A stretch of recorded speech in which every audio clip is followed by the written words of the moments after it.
স্বরাষ্ট্রমন্ত্রী তথা লৌহ মানব সর্দার বল্লভভাই প্যাটেলের ১৫০তম জন্মদিন উপলক্ষে আজ ধলাই জেলা ভিত্তিক অনুষ্ঠানটি কমলপুরে অনুষ্ঠান করা হয়।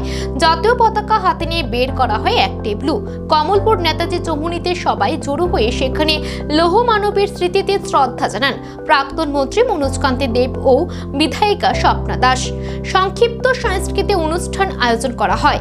এরপর সর্দার বল্লভভাই প্যাটেলের জীবন ও কর্মধারা নিয়ে আলোচনা করেন বিধায়ক মনোজ কান্তি দেব। উপস্থিত ছিলেন কমলপুর নগর পঞ্চায়েতের চেয়ারম্যান প্রশান্ত সিনহা, ভাইস চেয়ারম্যান সুব্রত মজুমদার সহ প্রমুখরা।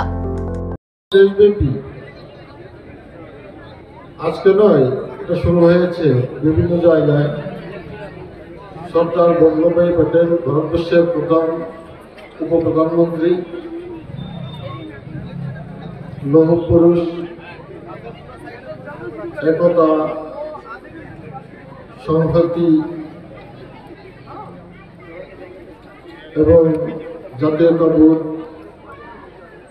ও ঐক্যের প্রতীক বল্লভভাই প্যাটেলকে স্মরণ করার একটা মুহূর্ত। সেটা সারা ভারতবর্ষব্যাপী এই ইউনিটি মার্চ হচ্ছে। তারই অঙ্গ হিসেবে কমলপুরেও নেতাজি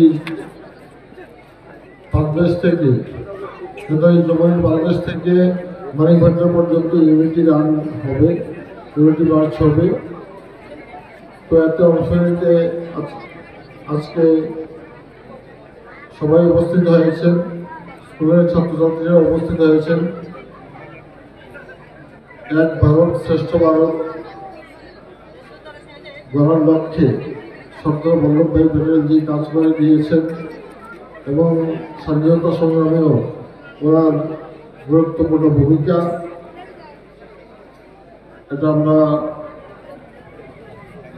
গর্বের সাথে বলতে পারি যে সর্দার বল্লভভাই প্যাটেল লৌহ পুরুষ এবং এক ভারত শ্রেষ্ঠ ভারতের অন্যতম রূপকার। ওনার জন্মদিনকে স্মরণীয় করার লক্ষ্যে আজকে দেশব্যাপী কার্যক্রম করা হচ্ছে। ত্রিপুরা রাজ্যেরও প্রত্যেকটা ডিস্ট্রিক্টে, মহকুমায় এই কার্যক্রম করা হচ্ছে।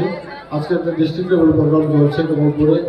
তো সেই প্রোগ্রামে আজকে আমরা যারা উপস্থিত হয়েছে সবাইকে আমি স্বাগত জানাই।